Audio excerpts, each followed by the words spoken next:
Jean.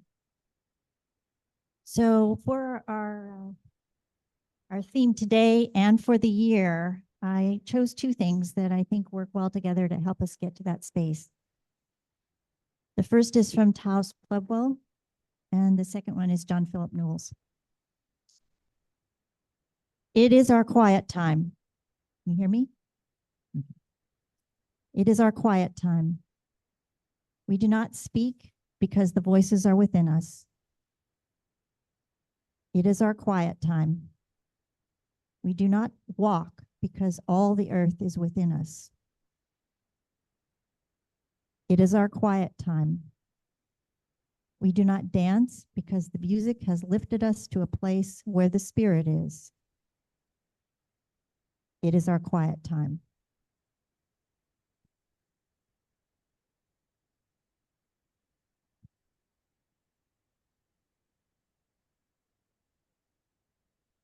In the silence of the early morning, your spirit hovers over the brink of the day, and new light pierces the darkness of the night. In the silence of the morning, life begins to stir around me, and I listen for the day's first call. In earth, sea, and sky, and in the landscape of my own soul, I listen for words of your love, O God. I listen for words of your love.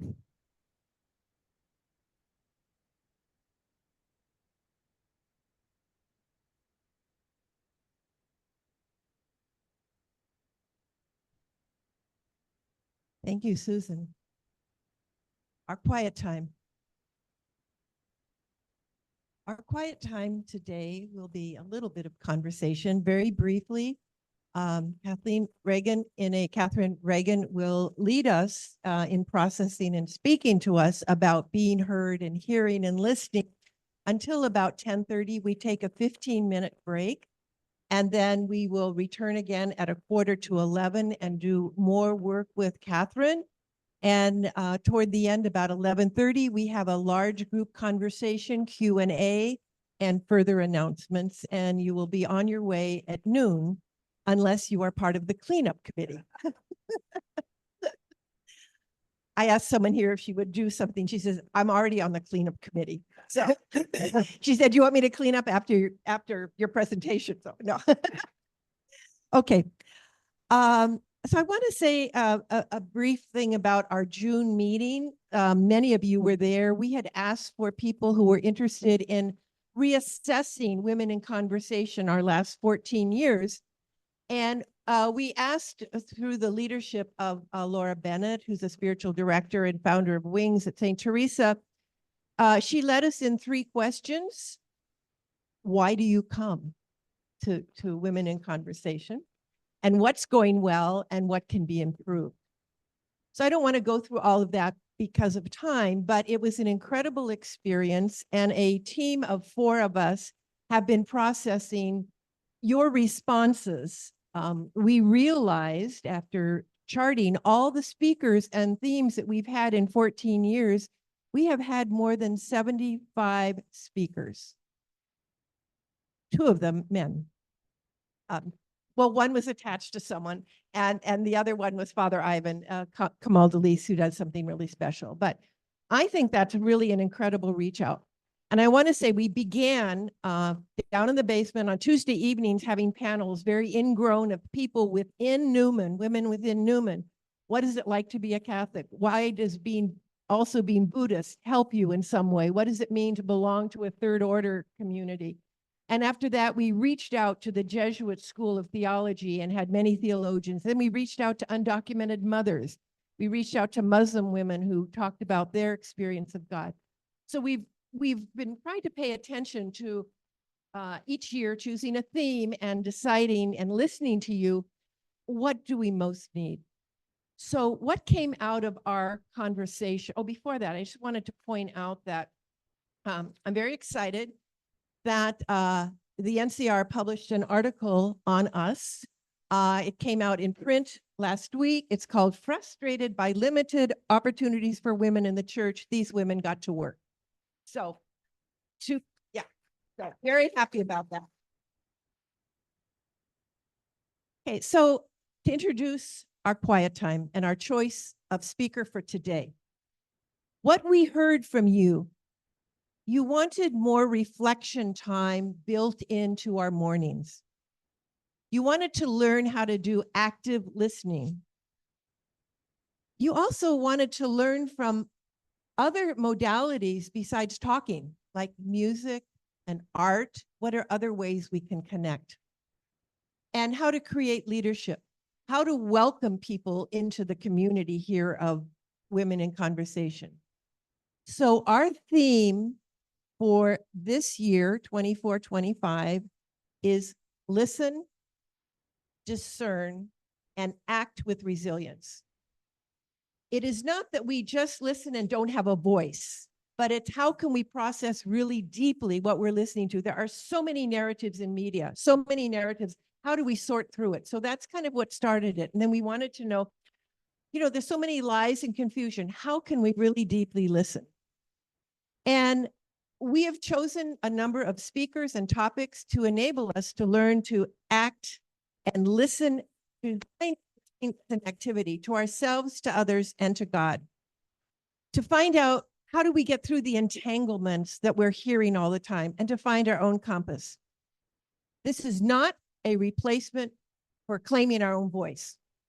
It's a preparation for it. It's getting us going, okay? And it's an invitation to deeper listening. It's not like if you heard your father say, or mother say, listen to me, not one of those kind of listening, okay? It's the kind of listening where we take this as an activity to go deeper so that we can act with authority, with confidence, and more boldly. I was praying for our group on Wednesday, and I came across this wonderful line in the Psalm. Listen, O daughter, and see. Bend your ear. So I'm not sure what it means to bend our ear. Maybe we'll find out today. But the fact that listening and see is, I think, really beautiful because that's part of discernment. So our topic for today is listening and being heard. And to that, I want to introduce you to a fine catch, I would say, on our part. Catherine Reagan. She has been a psychologist for 20 years. So she knows how to play and hear those deeper places, right? For 20 years. She's now retired. She's a spiritual director. She's adjunct faculty at the Mercy Center in Burlingame, a teacher and retreat leader for 25 years. Her focus, centering prayer and wisdom practices. She's dedicated to reclaiming the wisdom in the heart of the Christian tradition and fostering contemplative practices urgently needed at our time. On the side, she's an associate of the Sisters of Mercy, a member of the Wings at St. Teresa in Oakland, and a parishioner at St. Columba Black Catholic Church in Oakland, and on the parish board, I believe. Yeah. So please welcome energetically with open hearts and open ears to Catherine.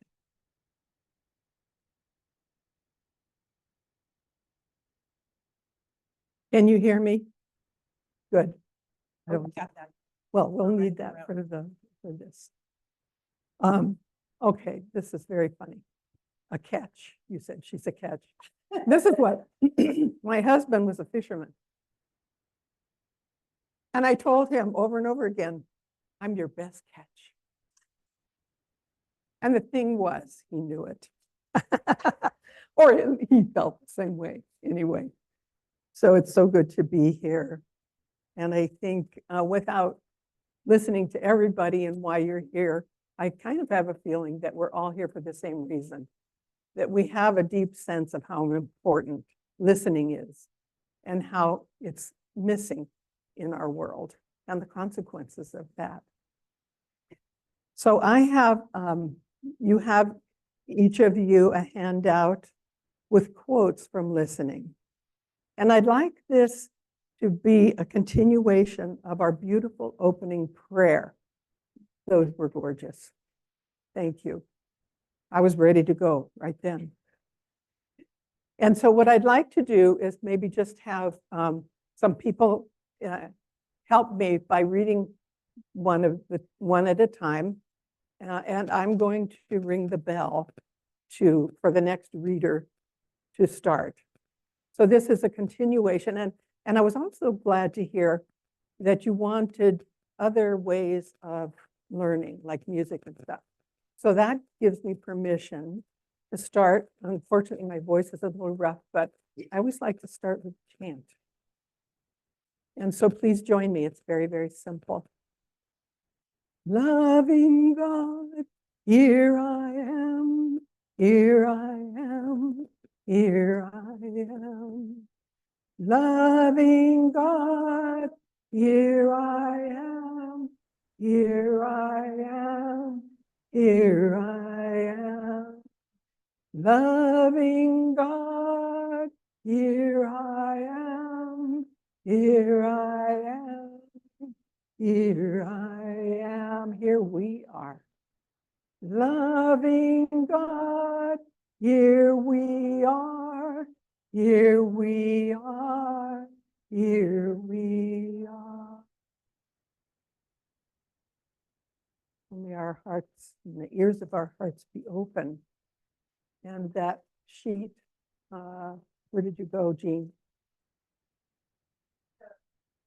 Yeah, right. If you want to pass the microphone around so that we can have the group share in.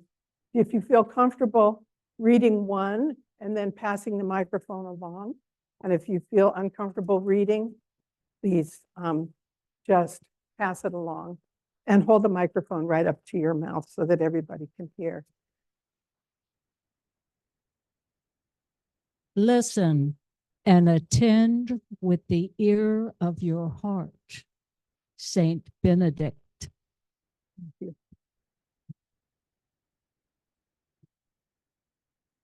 To listen another's soul into a condition of disclosure and discovery may be almost the greatest service that any human being ever performs for another.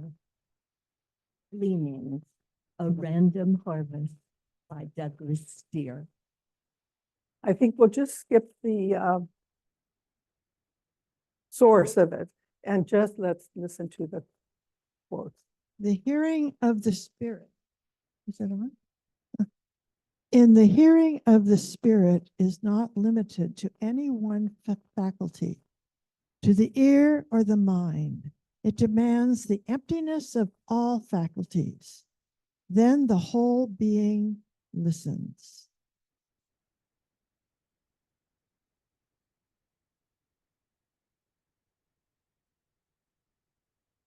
Make everything in you an ear, each atom of your being. In every moment, in every event of your life, the beloved is whispering to you.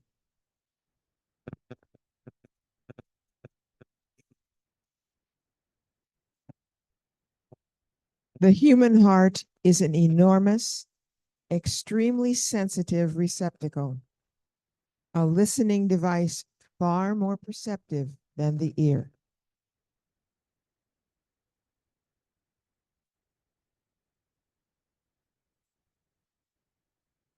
Listen that you may have life.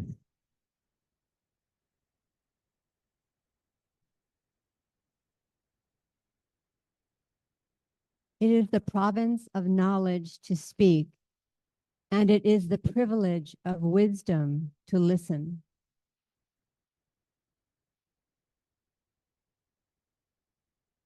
How do I listen to others as if everyone were my master, speaking to me his cherished last words? Everyone is God speaking. Why not be polite and listen to him?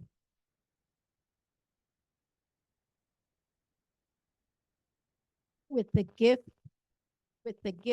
of listening comes the gift of healing.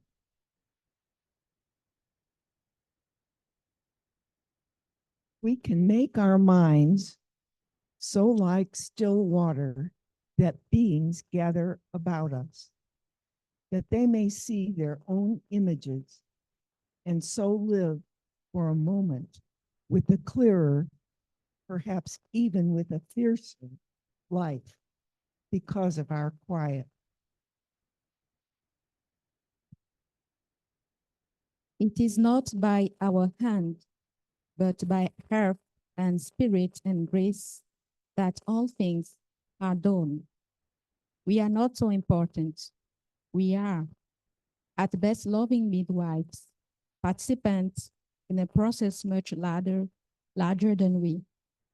If we are quiet and listen and feel how things move, perhaps we will be wise enough to put our hands on what waits to be born and bless it with kindness, and care.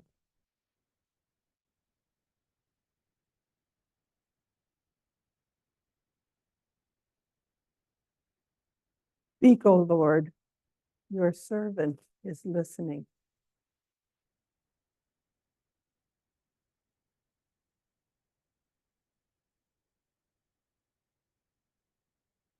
Amen, and thank you.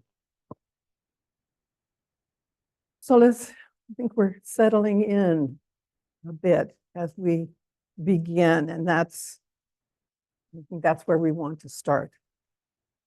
So, why listening, right? What is it that is bringing us all here today? And I think that it's important to just check in with that, because that gives us an intention. How do we want to receive this morning? What do we want to happen in us as we spend this time together? So we are also aware of the polarization that's happening not only in our country, our world, but in our families, our communities. There's a beautiful poem by William Stafford, and it's called A Ritual to Read to Each Other. And he starts out, if you don't know the kind of person I am, and I don't know the kind of person you are, a pattern that others made may prevail in the world. And following the wrong God home, we may miss our star. And the other thing that comes to me in reflecting about the consequences of polarization and not hearing each other is that story of the blind men around the elephant, and how each one of them sees just a part of the elephant, but is very sure that they know what an elephant is, right? So, they fight with each other about it instead of listening and getting a better sense of what an elephant is.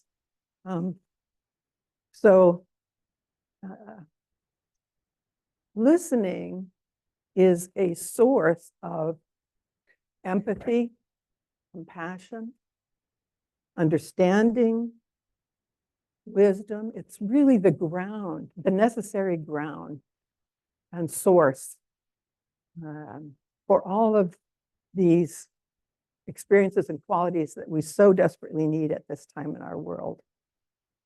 It's a powerful healing experience. Yes.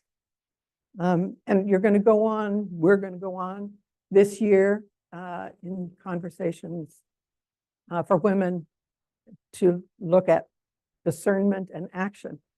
So where better to start than here in healing, in the healing art of listening, really.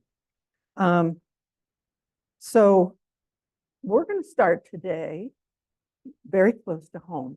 And I'm going to invite you to reflect on an experience of being heard.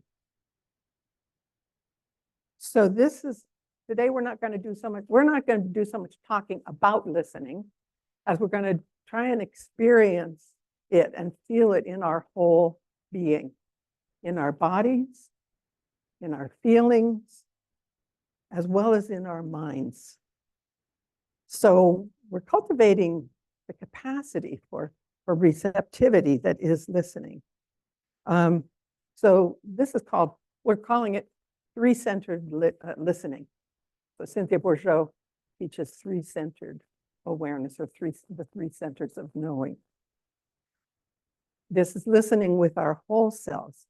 And I think most of us, habitually, we probably listen more with our minds, but our bodies hear and respond. Our feelings hear and respond, as well as our minds. And when we have all of those centers of knowing online, our heart is open. And this is heart in the sense of the organ of spiritual perception. And when St. Benedict says, listen with the ears of your heart, that's the heart he's talking about. Not just our feelings, but our wholeness. So I'm going to just invite you for a moment now to relax and close your eyes if you're comfortable. And recall a memory of being deeply heard. It might be something small, might be something life-changing. It might be something that happened recently, or it might have happened years ago. Just see what the Spirit lifts up in you as you sit in this receptive state.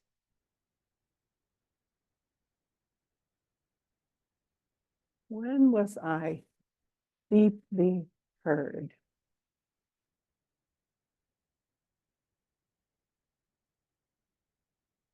Let your whole self be in that memory.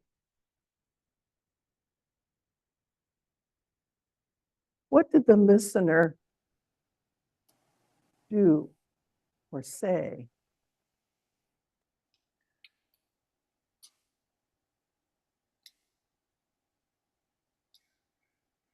How were they with you?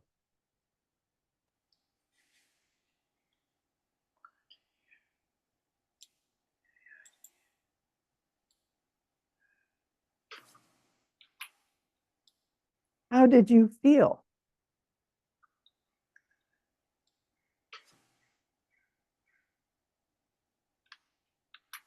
What was happening in you, or what happened in you?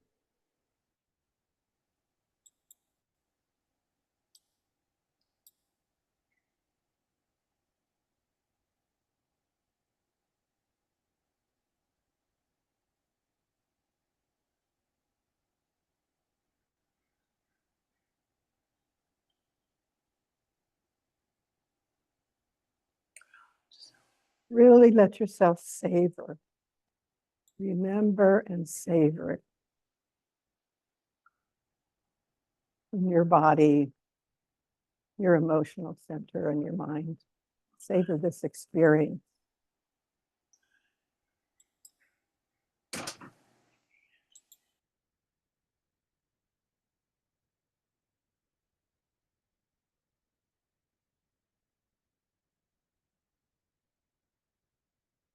What qualities in the listener allowed deep listening to happen?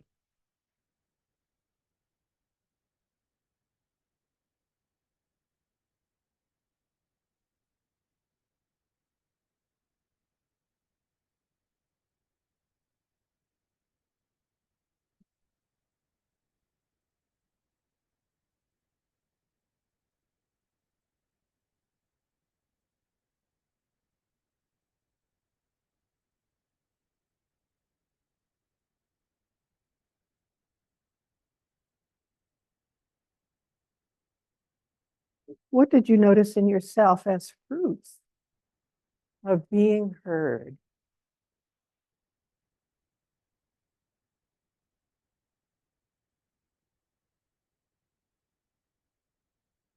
How was it in your body, your emotions, your mind, in the experience of being deeply heard?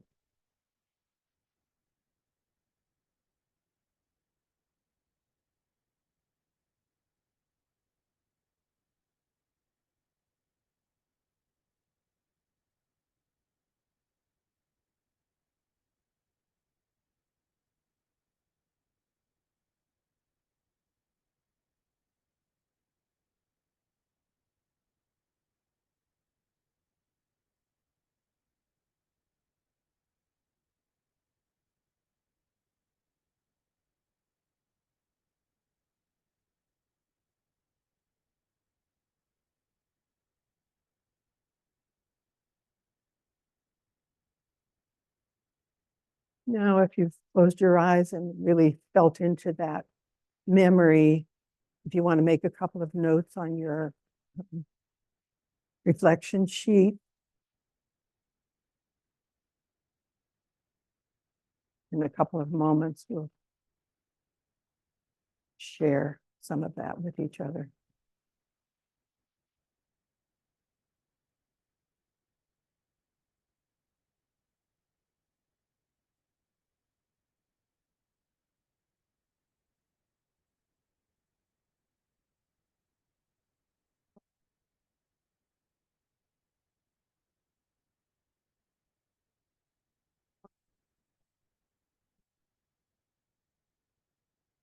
Now, we're going to share a little bit with each other, but not the story. Don't share the story of when you felt deeply heard, but share the qualities that you experienced in the listener. What was the listener? How did the listener, is that better? Thank you. Just let me know if you can't hear. What were the qualities of the listener that enabled you to feel deeply heard? What were the qualities of the experience in you? So we're going to share just in little groups of 3, maybe, just the people close to you. And I'll ring the bell. So we're just going to take 2 or 3 minutes because you're just going to share a couple of words with each other and listen to each other.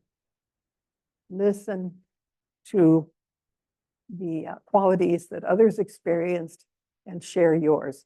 So just finding little groups of 2 or 3.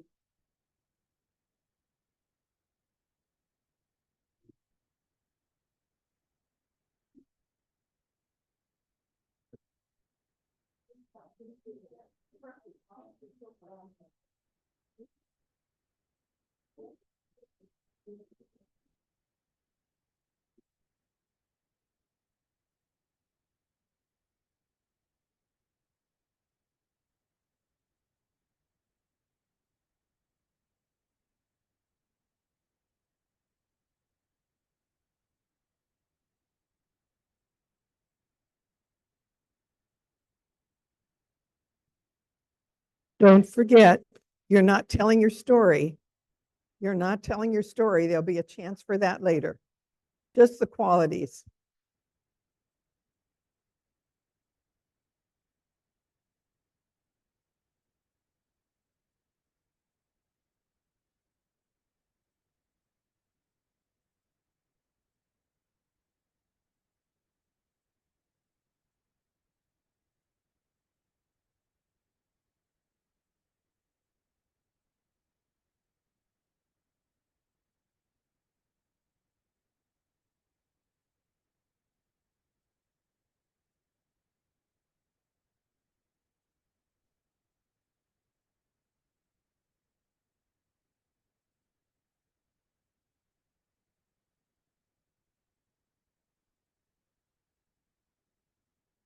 Just be sure everyone has a chance to get their words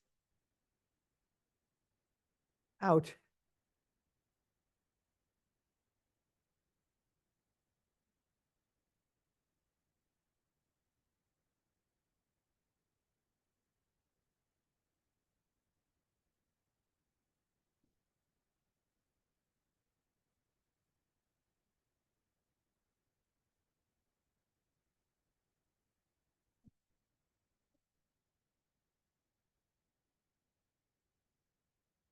Okay. Ending the sentence you're on or the word you're on, coming back to your place.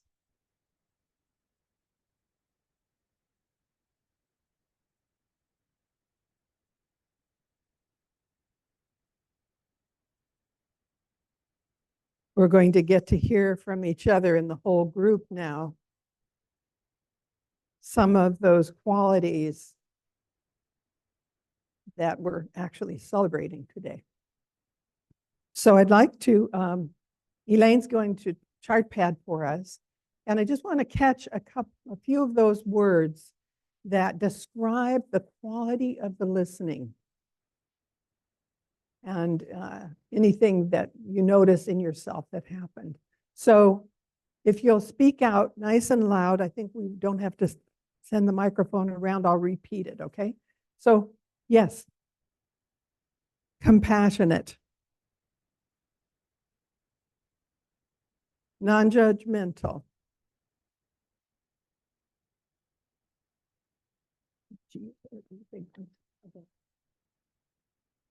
you can abbreviate too, because hopefully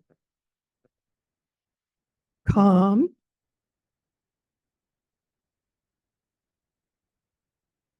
focused on me. Yeah, and that calm kind of, pardon? Attentive, yes. And that calm, it occurs to me, is kind of like not in a hurry, right? Not hurried, yes. Encouraging. Yes. Curious. Interested. Yeah. Yeah.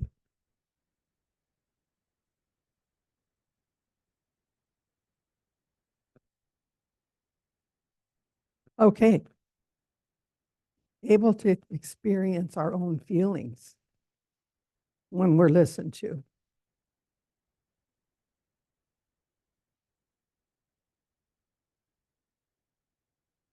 Okay, uninterrupting, or uninterrupted, yeah. Yes, compassion, yes. Trustworthy.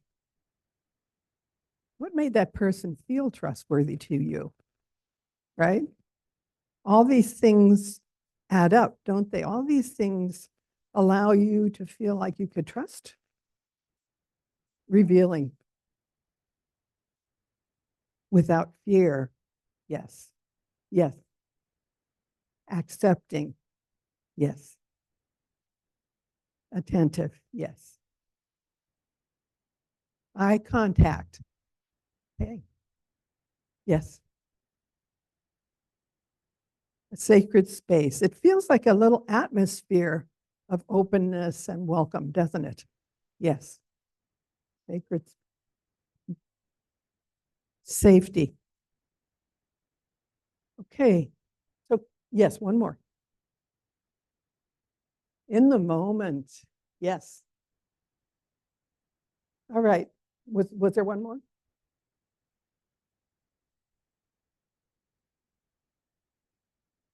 That's all right. Just a sampling. Yes. Yes. Not a problem to be solved. You're good. Impossible to capture all of them, but I think we want to get them in writing as well as in our ears, because it really is a felt sense in the whole body, isn't it? In the body, the emotions, and the head. Something's happening in our whole selves. Thank you, Elaine. That's great. So what about cultivating a listening presence? My mom made great apple pie, and so I baked pie to taste like hers. So if you've been listened to deeply, that's a great teaching, isn't it? And so that's where we want to grow, is to be able to be receptive, to welcome, to hear where others are and what's going on with them. So we do listen in different ways and from different parts of ourselves, depending on circumstances. So sometimes we're listening for information. That's a certain kind of listening, isn't it? And I think it's mostly in the head. Listening for understanding. That takes a little more of us, doesn't it? I mean, if we stay in the head, we might miss something, because there's wisdom in our bodies and in our emotions in that listening. So we need more of ourselves there. We're listening for presence. And that takes all of us. Here, now, awake, alert, relaxed, And so the mind is a wonderful evolutionary accomplishment. And, you know, but its function is more to divide and evaluate and analyze. And it's conditioned by what our experience has been over a lifetime. One of my favorite quotes is from Harry Nilsson's The Point. We see what we want to see and we hear what we want to hear. This is the rock man. That's what he has to say. And it's really true. My son had a sticker on his binder one time, says, "Don't believe everything you think."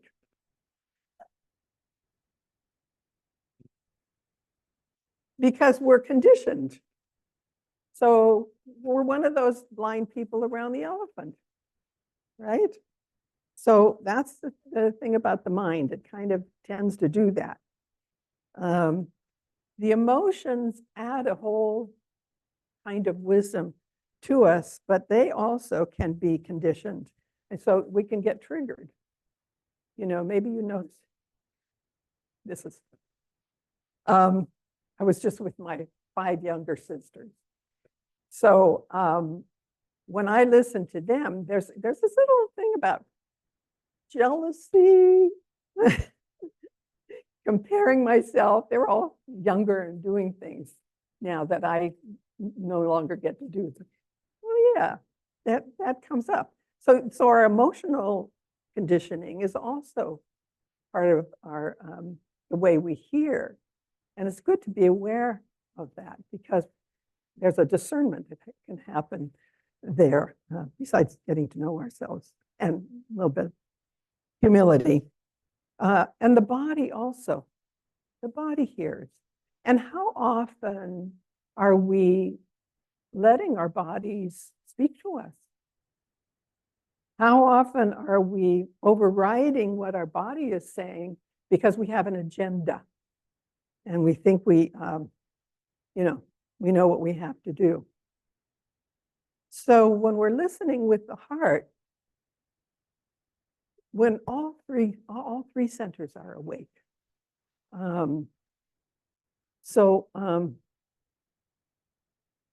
want to say a word about silence, and that reading this morning was so beautiful on this, the silence as the context for listening, for hearing.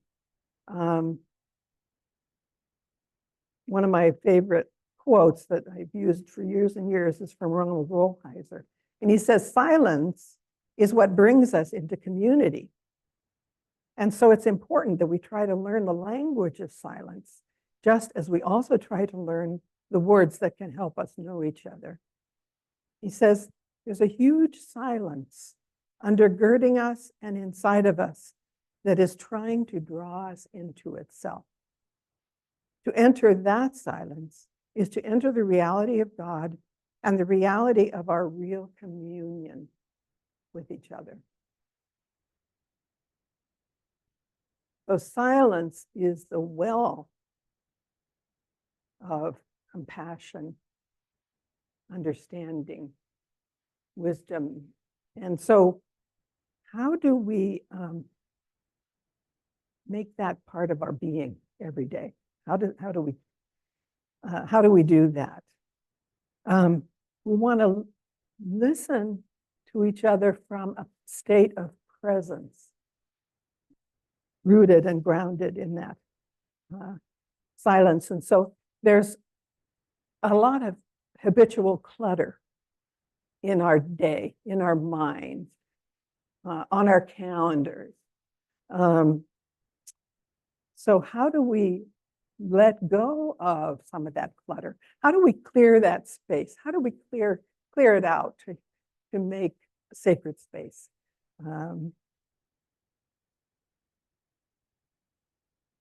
What are our assumptions, expectations, agendas, distractions?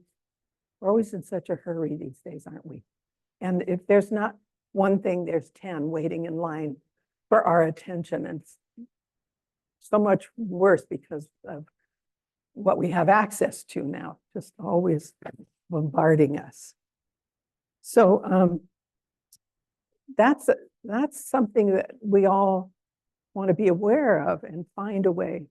You know, what is it? How do I grow silence or cultivate silence in my deep self? Jim Finley, the wonderful mystic and teacher, who's on the faculty for Center for Action and Contemplation. Some of you have encountered him for sure. He came to Mercy Center many years ago and was giving a retreat.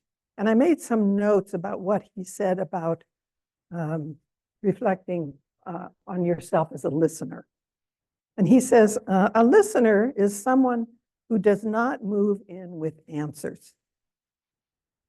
Think about your conversations with your kids or your, somebody you think you know more than. The listener does not try to fix things, but who, by simply being a listening presence, lets us know we're not alone. This listener asks questions which you can't answer without listening more deeply to yourself.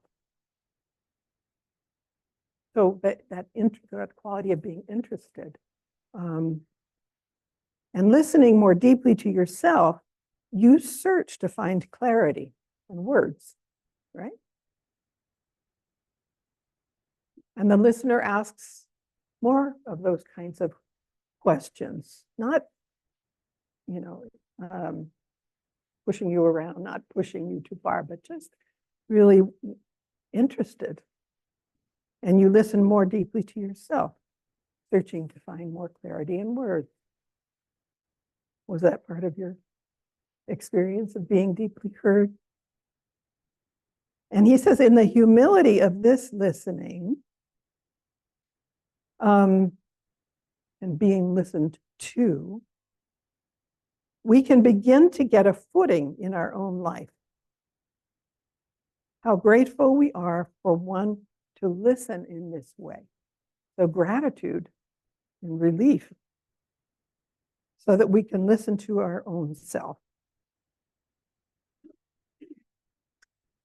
And he says, he's talking about deep attentiveness in the present moment and to the present moment, which you all mentioned, creates the space for this to happen. Letting go of distractions.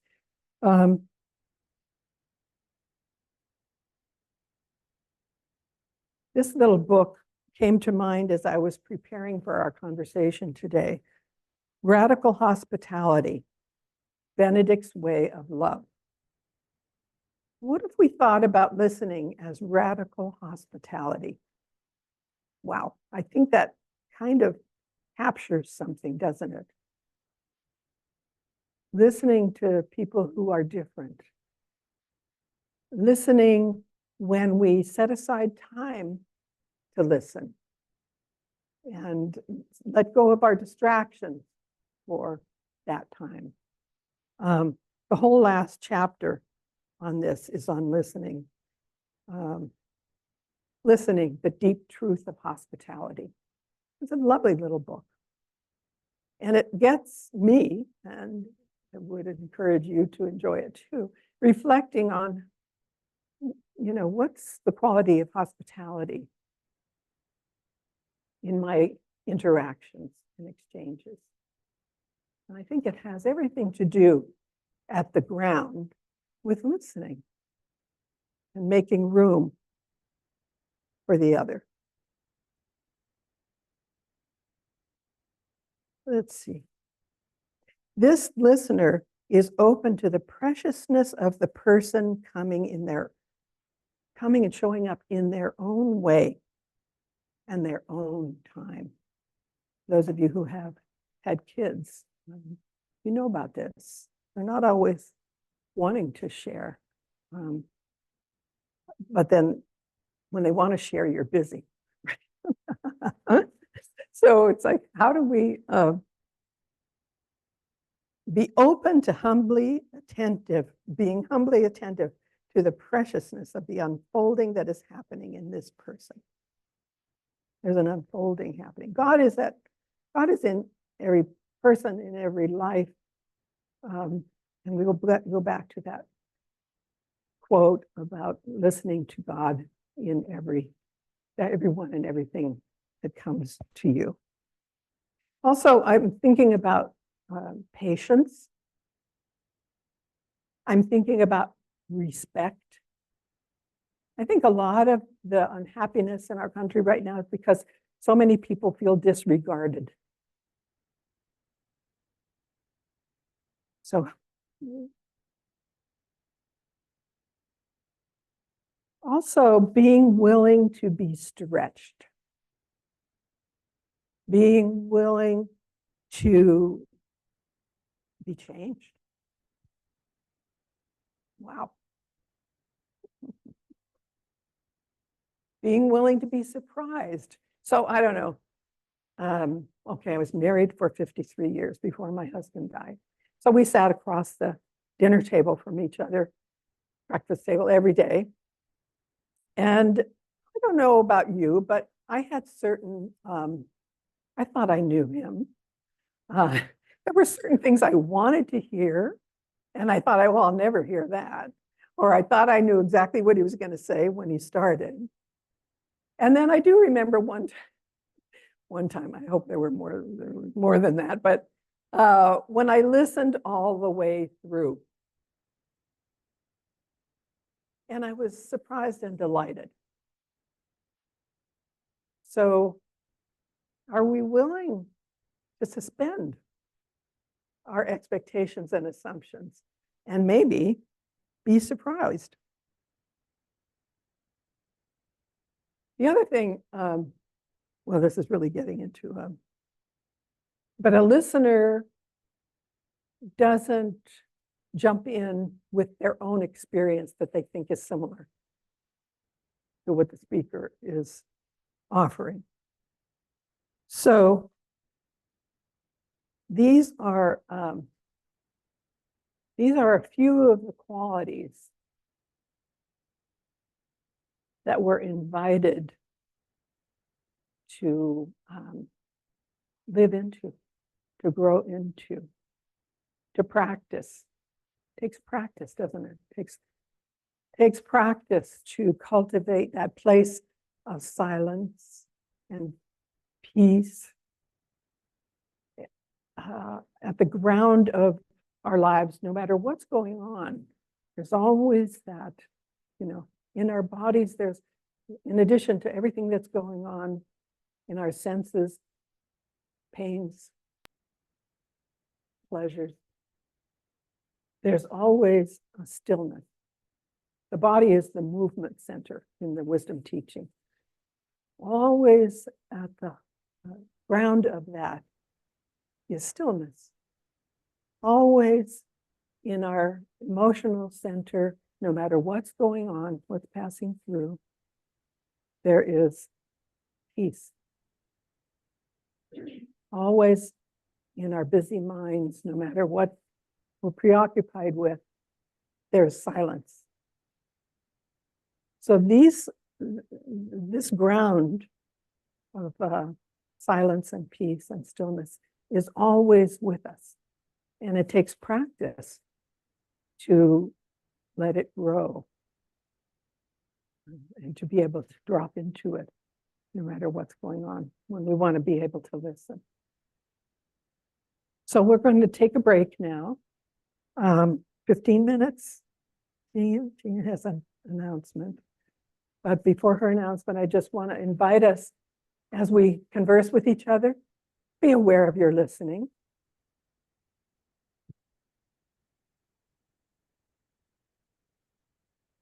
Okay, women, come and sit.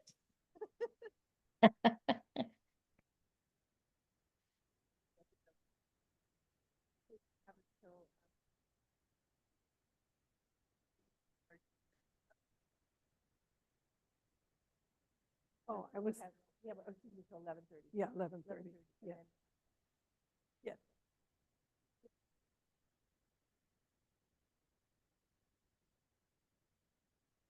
Welcome back. As we say, women in conversation, we do all of that very well. But now we're going to have a new modality to pay attention to. As Catherine is helping us understand how valuable it is to be heard for ourselves and for other people that we meet today.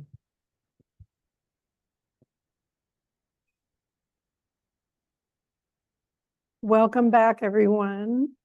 And welcome to you online. I forgot to say hi to you earlier. Good to have you with us. So now we're going to have an experience of listening to each other. So we'll get an experience of being a listener and of being listened to. So we're going to divide up it just in dyads. So just find someone. And this time, you're going to share your story that came to mind when you thought of a time that you were deeply heard. So there's a story there. And we didn't focus on the story earlier, we just focused on the qualities. So now you're going to have a chance to share the story. And whatever you're comfortable with, just, let your own comfort.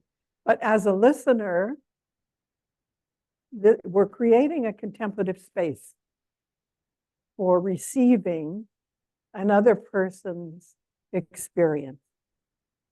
And so just notice your own, what happens in you as you listen. And we're just going to each have like 5 minutes to tell the story. And so I would encourage that you mostly just listen, but if you do ask a question, to let it be one of those questions that helps that person look more deeply into themselves or just think more about it, right? And that's where we're interested, but not curious in the other sense of the word. Just mostly interested in that person in a way that allows them to hear their own experience. So find a partner, and you online will be put into dyads too, if you're willing. And it can work online because I've done it before. So find a partner. I'm going to ring the bell. I will ring the bell when we're starting, and I will ring the bell when each person's time is up.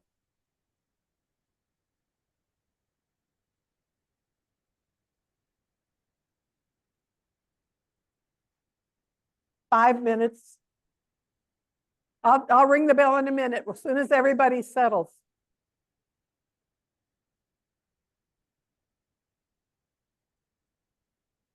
Okay, if everyone is settled, maybe we can start with a little moment of silence. Feeling ourselves grounded in the silence, and decide who's going to share first and who's going to be the listener. And so I'll ring the bell after 5 minutes.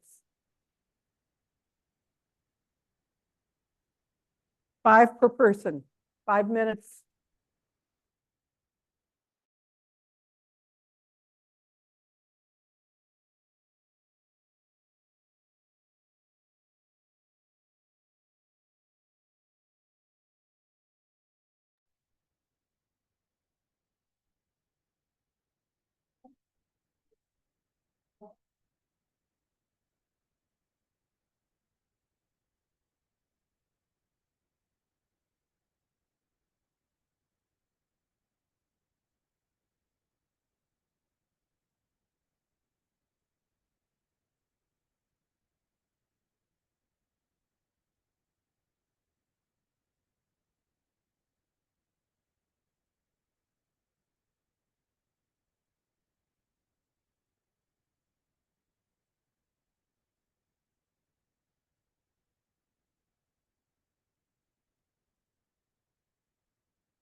So taking a minute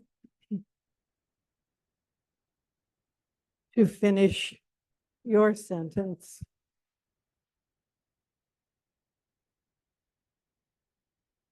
Thank each other for the exchange. And before we reverse so that you each have the other experience, you might want to take a moment to make a few notes about what it was like to be listened to. And those of you who listened, what was it like for me as a listener? What did I notice in myself? So let's just take 2 or 3 minutes to just be aware of that.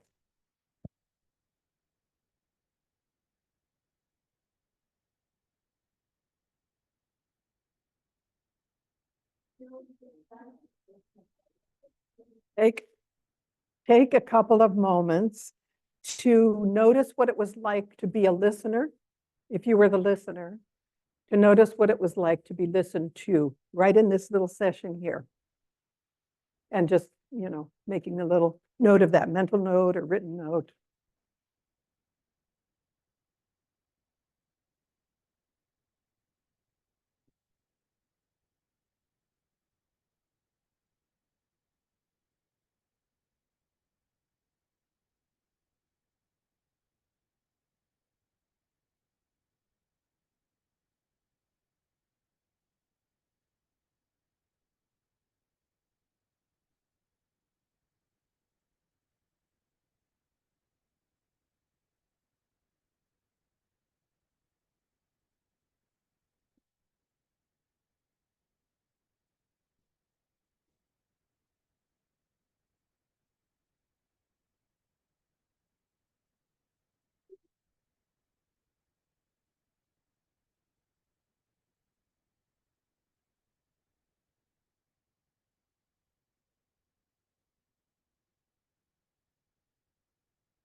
And now we'll reverse. The person who was the listener now gets to tell their story. And the person who told their story now gets to be the listener.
So taking a moment to finish your sentence and thank each other.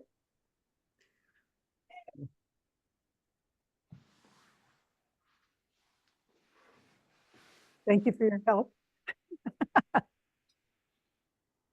Now,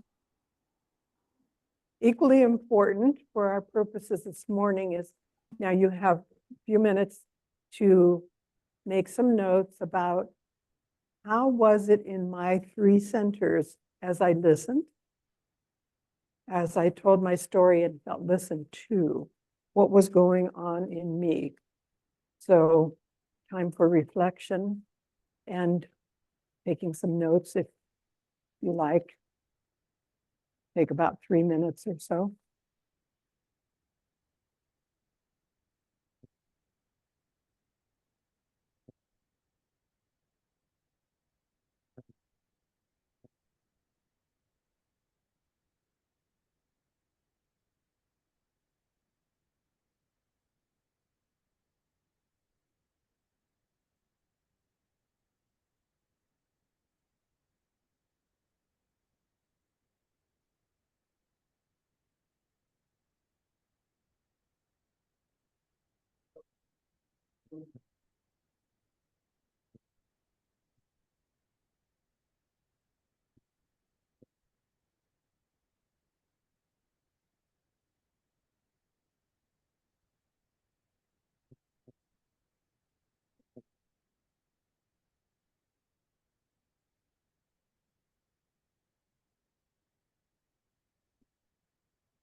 Now, you probably bumped into these already, but we're going to take some time to identify our listening blocks. What is it that keeps us from listening? We're going to actually collect those, but this is what, as we name the things that get in the way, let yourself be aware of who and what comes to mind. Who do I have a hard time listening to? What are the circumstances in which I have a hard time listening? And, therefore, it's not easy to listen. The ego has its comments, right? So just think about the ways that your own ego wants to comment, maybe to pass on what you know or think you know to the other person. Our own answers, conclusions, opinions, expectations. These things get in the way of that channel of exchange. So Elaine's gonna be good and capture some of what we realize are the blocks to listening. So let's, again, I'll just invite you to popcorn, the ones that come to your mind, and one of them, and I'll repeat it so everyone can hear. But the first one that somebody just spontaneously mentioned is PTSD. That's not a bad answer, because I think that's exactly true, isn't it? In whatever version of that we have. Some things are hard to hear or hard to listen to. Yes.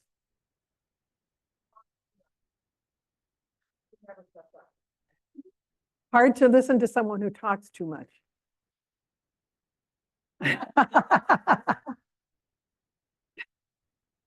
We recognize that one in ourselves as well as in others. Yes.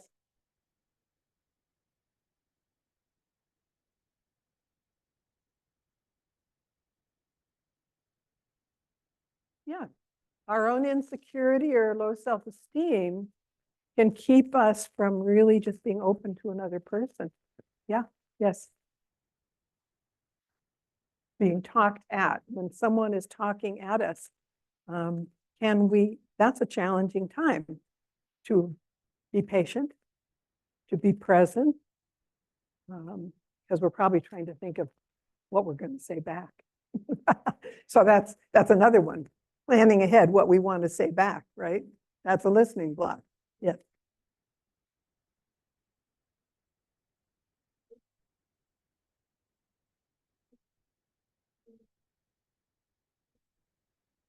Uh-huh.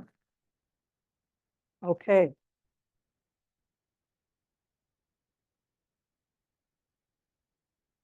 Okay. So things that are hard to be open to, hard to hear. Yes. Yes. Takes time to soften and open. Yes. Yes. Impatience. We, just be thinking about these. Where does that resonate with my experience as a listener? Mary. Vulnerability and fear. So sometimes we don't want to hear what the other person has to share because we're vulnerable or fearful for whatever reason, for them or us, or yeah.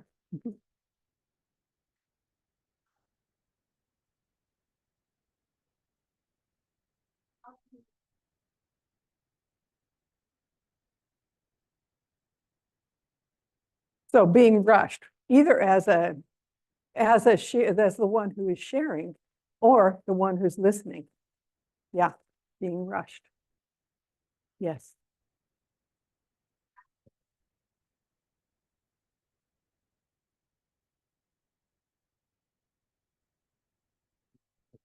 Amen. Yeah. Distractions with a capital D. What's coming next, what just happened. Guessing back with you. Yes. Right. Wanting to give advice or solve a problem. So we're trying.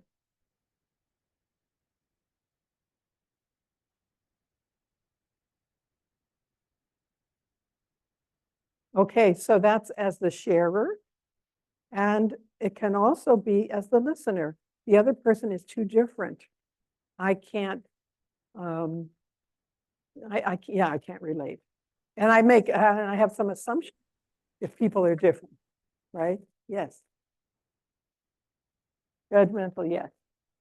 Judgmental. Mhm. Yes.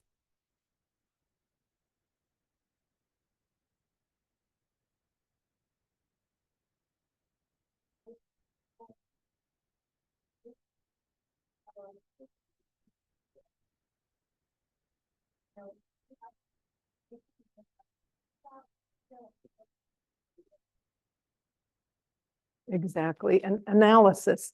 And that's what the mind is good doing, right? And so, but there's a time for everything, and it can get in the way. Yes.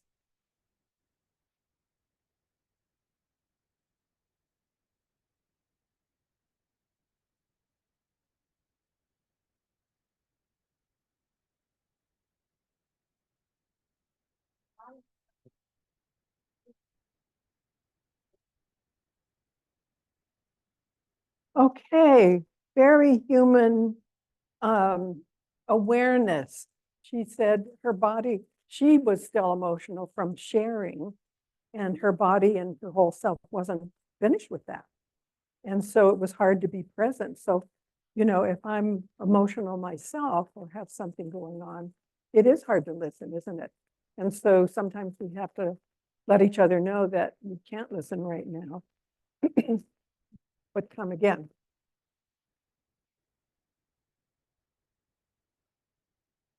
Yes. Yes, that'd be great.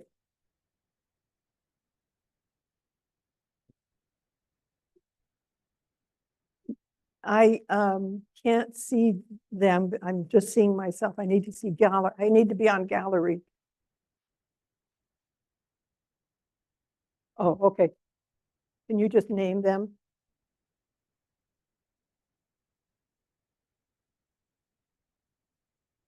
Okay. These people on Zoom share, and let's just do popcorn because I don't have you on my screen. Unmute yourself. Yeah. In our group, we talked about what do you do when the person is sharing in a way that feels like they're winding themselves up in an unhealthy way? And what do you do when you're the listener in that environment? Yeah. And that is something that can happen, isn't it? If you feel inadequate in some way for someone's sharing. And so that would take us a little further into, how do you respect and honor what they're going through and find a way for them if they need some support or something like that. Whether if you can't give it to them, how can you?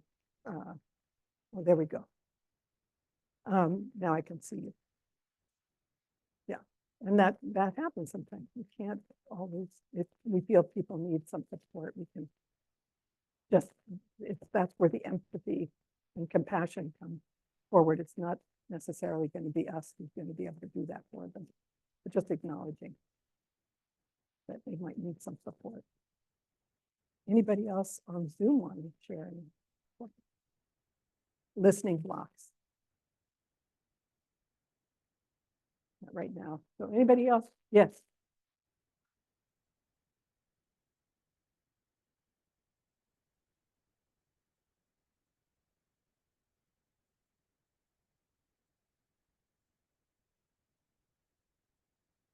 Yes. Yes. Yes. What about me? That's a listening block. Yeah.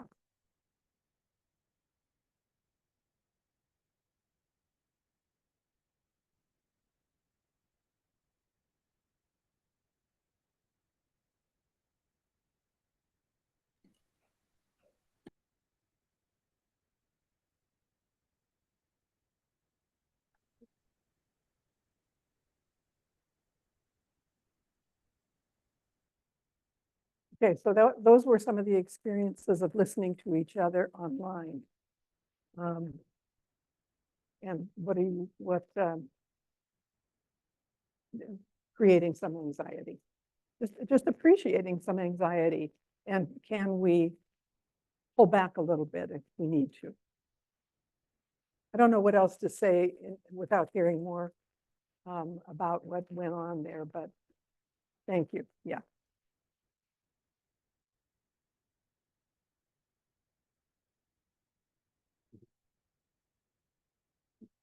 Joanne?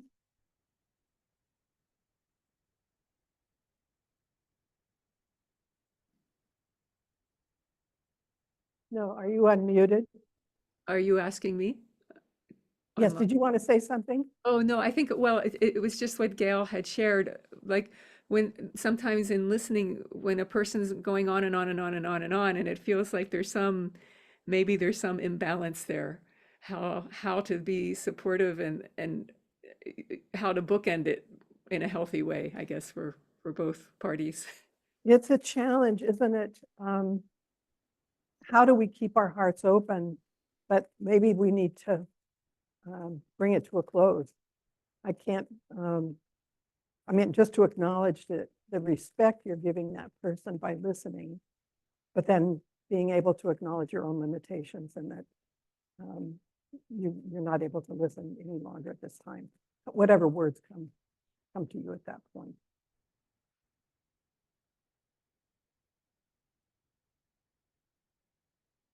Joan or Joanne Rue?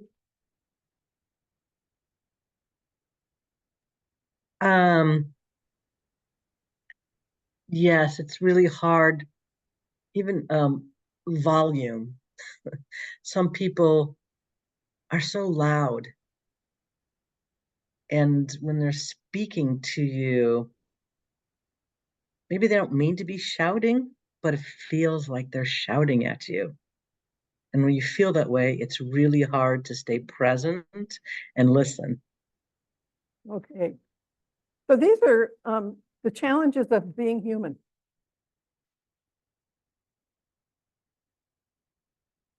Yes. And how do we maintain hospitality, kindness, gentleness, compassion when it's not so easy? The person might have their challenges too. And that's just for each of us that's our inner work. Yes.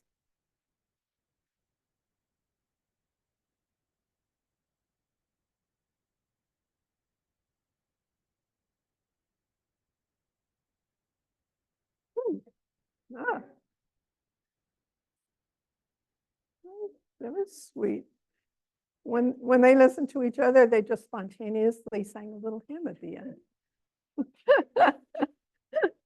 So who knows, that might be the perfect way to end a conversation. And one more, and then we need to. Yes.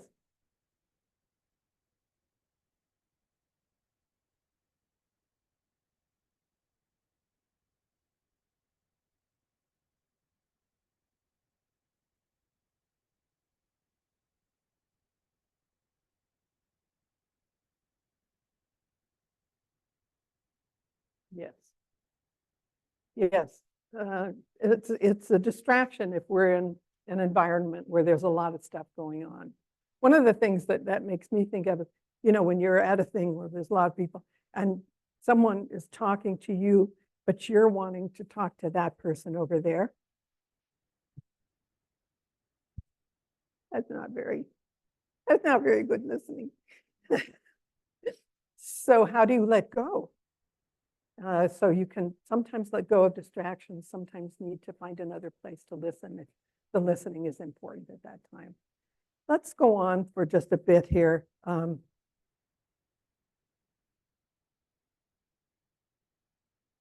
want to address the different listening to self, listening to creation, listening to God.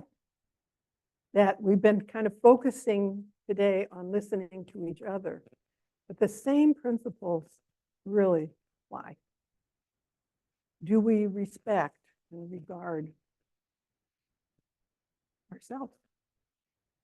Do we listen to ourselves? How often do I simply be with myself? Deliberately, without distraction, as I am, without judging or trying to fix anything. This is where meditation helps. Those of you who have a centering prayer or meditation practice can help. But you can also just go outside and listen to the grass grow. Or if you live in a fog like I used to live in the city, just, you know, look at the fog. What is it that allows us to bring the same open-heartedness to ourselves? And what's hard about that? But sometimes when we sit down quietly with ourselves, what comes up is grief, fear, anxiety, worry, whatever might be there. Can I make room for that? And you know, inviting the presence of God at times like that can be helpful.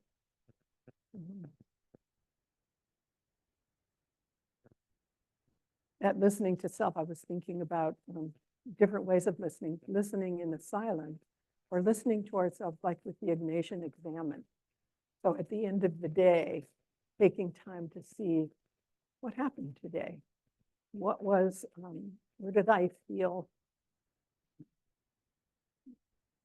grace, feeling God's presence? Where did I deviate? Where did I get distracted? That's a kind of listening to yourself, too, that's more structured. And some people find that really helpful. Listening to creation, letting each creature be itself.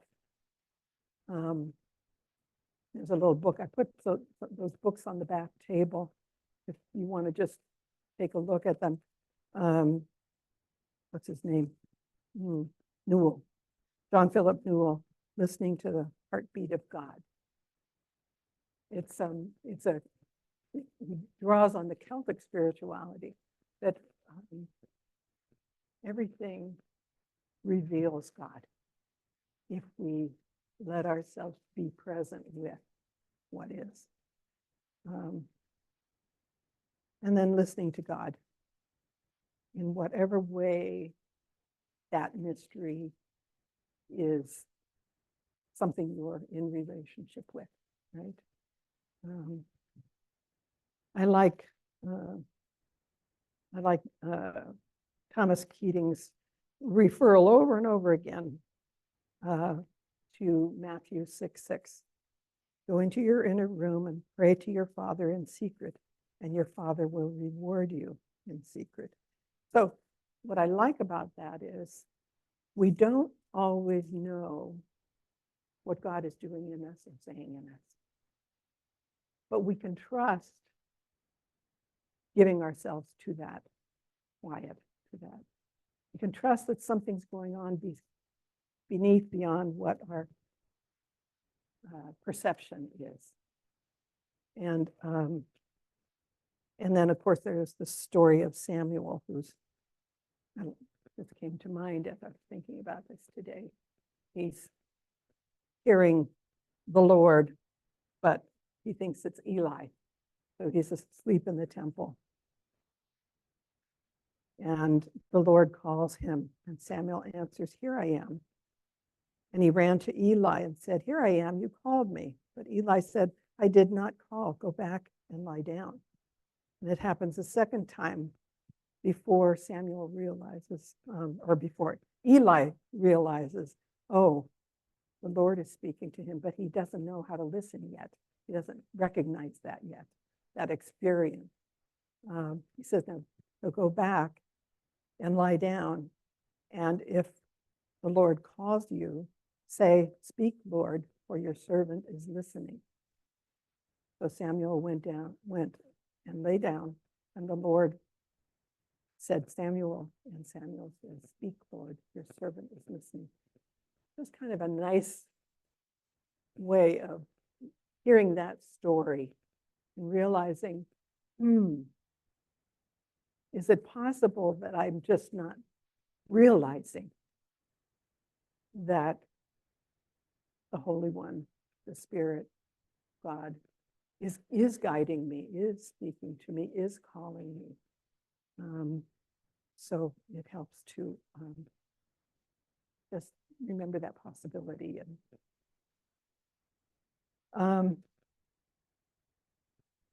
so I like what Jim Finley said here. He says, if we risk setting out on this path of listening and don't stop, we discover God speaking us into being.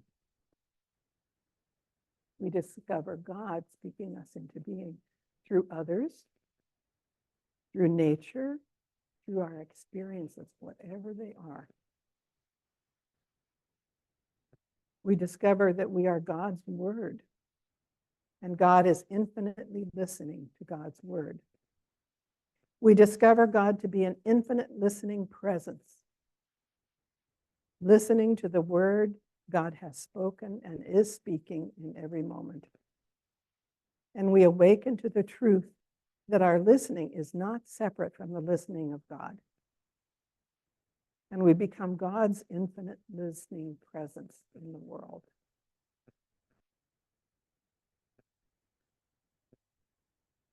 There's a lifetime of journey in that, yes.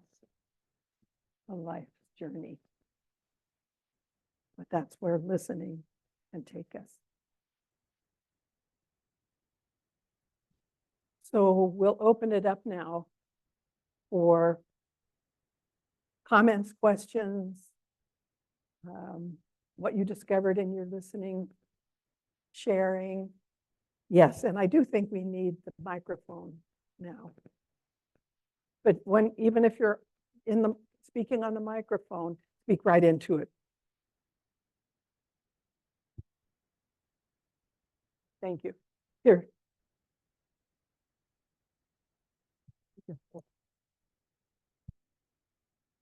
Good morning.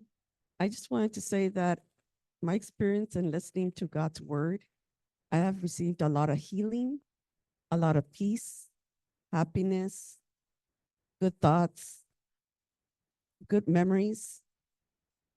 And my experience with God is awesome. Thank you so much.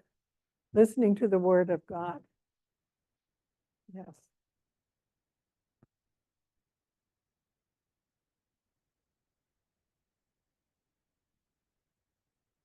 Thank you.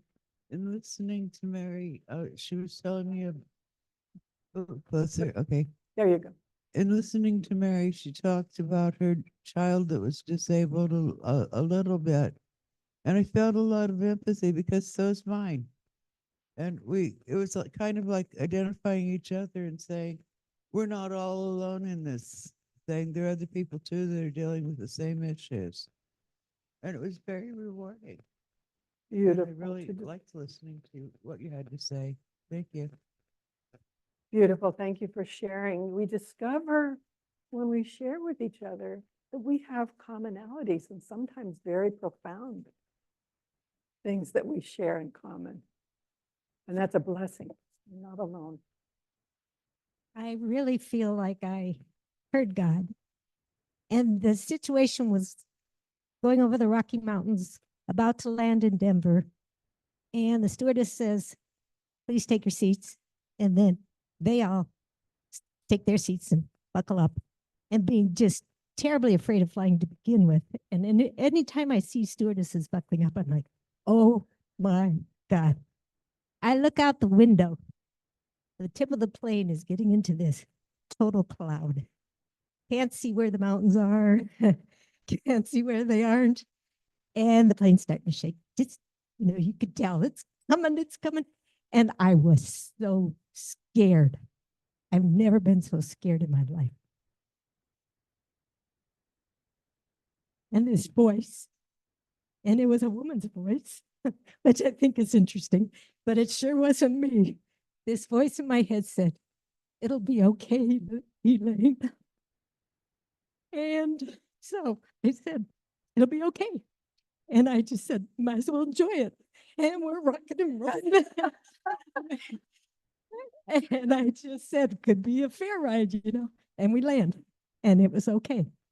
And I know it didn't come from me that was saying that. Thank you, Elaine.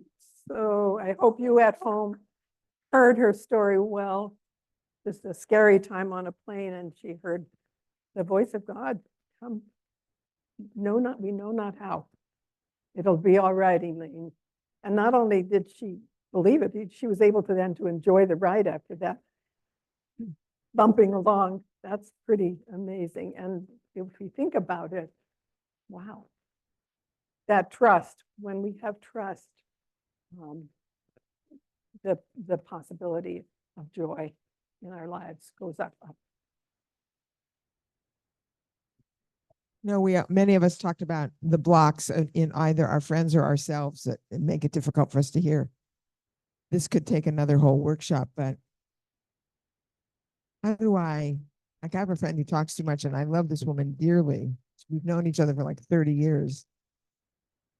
I would really like to find a way to either forgive myself for really let it go. She talks too much. That's just her thing.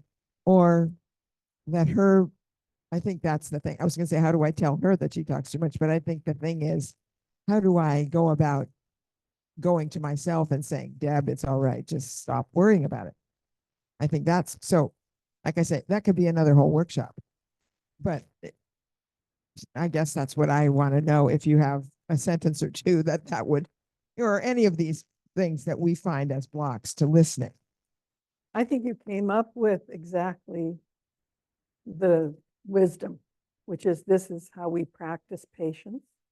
I mean, the fruits of the Spirit don't come out of the blue. The fruits of the Spirit come because life circumstances demand something of us, demand patience, demand long suffering.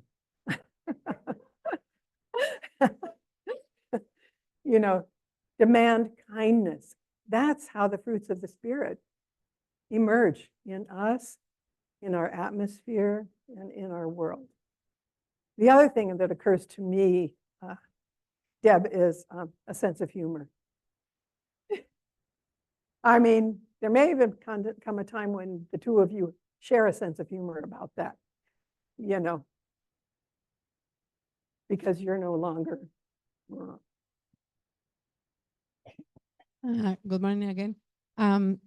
Last night, last night I was in the library, in Moffitt Library, and I have a kid in Mexico, 10 years old, and this weekend is the Mexican Independence.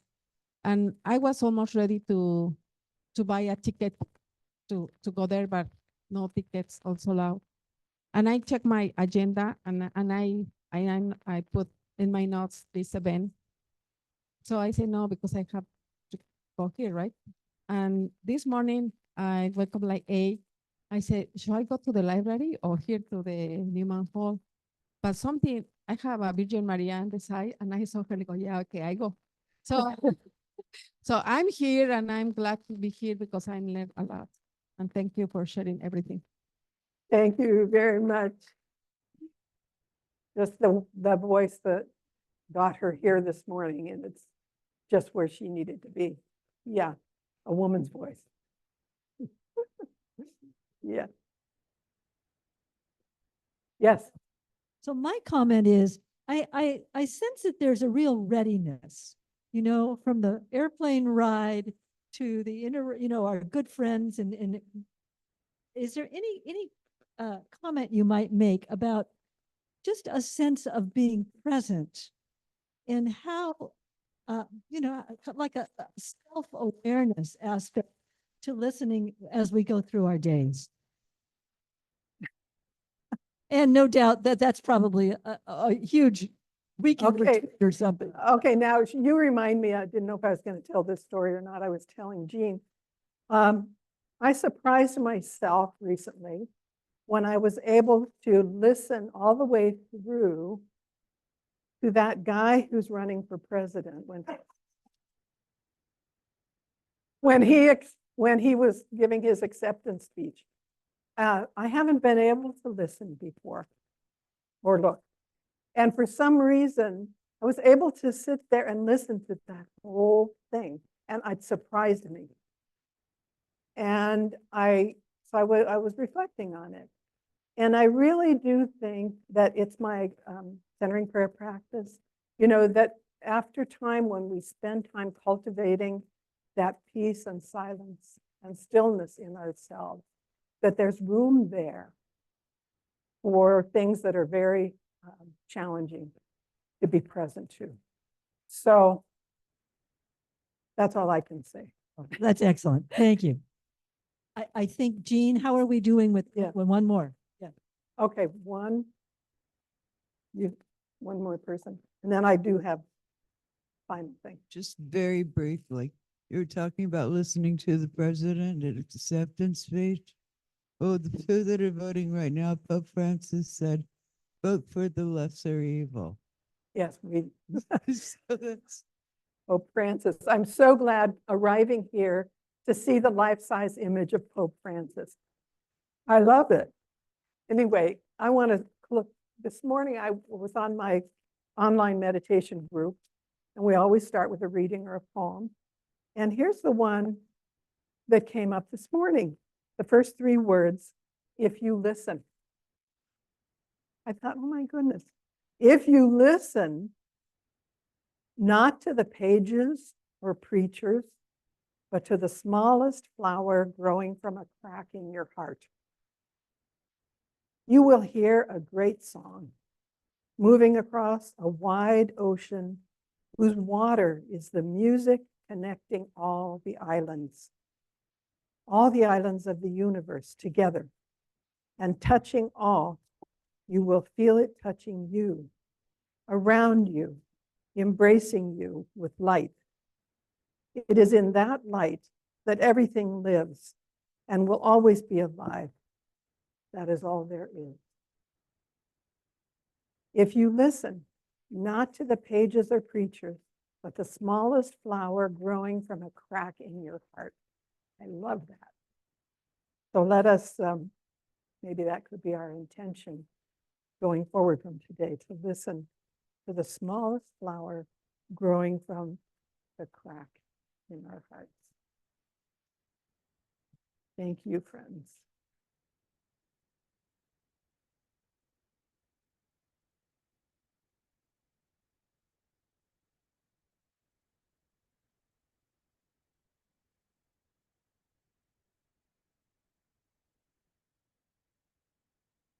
Catherine, I really, on behalf of all of us, want to thank you for setting us up in our 24-25 year, so that in the end, we are doing activity of resilience, and you have given us a tool to begin to listen really profoundly to the way God is working in our lives, and to pay attention to how God is working in the lives of one another. Yes?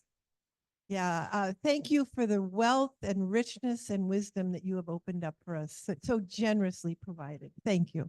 You're welcome.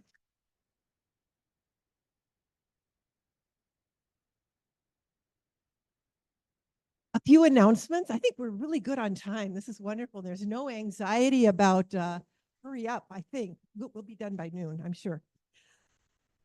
Pardon? Oh.